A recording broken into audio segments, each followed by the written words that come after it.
একটা shocking plane crash.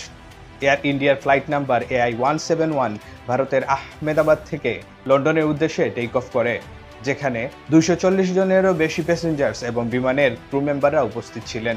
Unfortunately বিমানটি take off করার মাত্র 40 সেকেন্ডের মধ্যেই অতি দ্রুত ডিসেন্ড করতে থাকে এবং মাত্র 2 মিনিটের মধ্যেই পার্শ্ববর্তী গুজরাটের একটি রেসিডেন্সিয়াল এলাকায় ক্র্যাশ করে। প্লেন ক্র্যাশটির ঘটনা অতিমাত্রায় শকিং এই কারণে যে ইতিহাসে এই প্রথমবারের মতো এই টাইপের যে কোনো বিমান এমন দুর্ঘটনার সম্মুখীন হয়েছে। এটি বোয়িং 787-এরই একটি ড্রিম লাইনার প্লেন ছিল, যেটির অত্যন্ত ভালো একটি সেফটি রেকর্ড ছিল। বোয়িংয়ের এই টাইপের প্লেনগুলোর একটিও আজ পর্যন্ত ক্র্যাশ করেনি।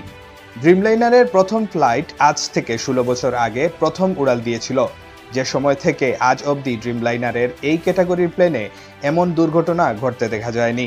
যদিও পার্টিকুলারলি বোয়িং এর দুর্ঘটনায় পতিত হওয়ার অনেক খারাপ একটা ট্র্যাক রেকর্ড আছে বিগত বছরগুলোতে, বিশেষ করে এটির B737 ম্যাক্সের প্লেন টাইপগুলোতে অসংখ্য ম্যানুফ্যাকচারিং ডিফেক্টস পরিলক্ষিত হয় এবং সাথে সাথে বেশ কিছু ক্র্যাশেরও খবর পাওয়া যায়।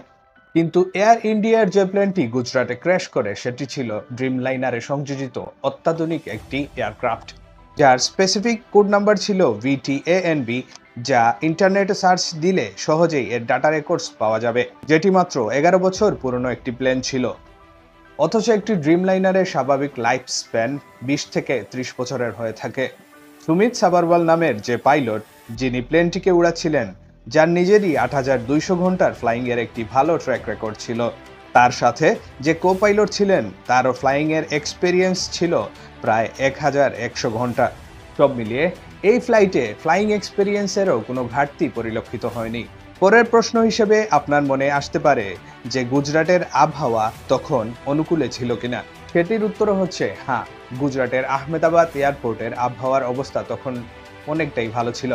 তাপমাত্রা প্রায় 40 ডিগ্রির কাছাকাছি থাকায় ভিজিবিলিটি ছিল প্রায় 6 কিলোমিটারের মতো, যা পাইলটদের বিমান চালানোর জন্য পারফেক্ট ভিজিবিলিটি। বাতাসের গতিবেগের ওপর চোখ রাখলে দেখতে পাওয়া যায় সেটিও ছিল বেশ স্বাভাবিক। তাইলে কি এমন কারণ থাকতে পারে যার কারণে প্লেনটি টেক অফের সময়ই ক্র্যাশ করলো?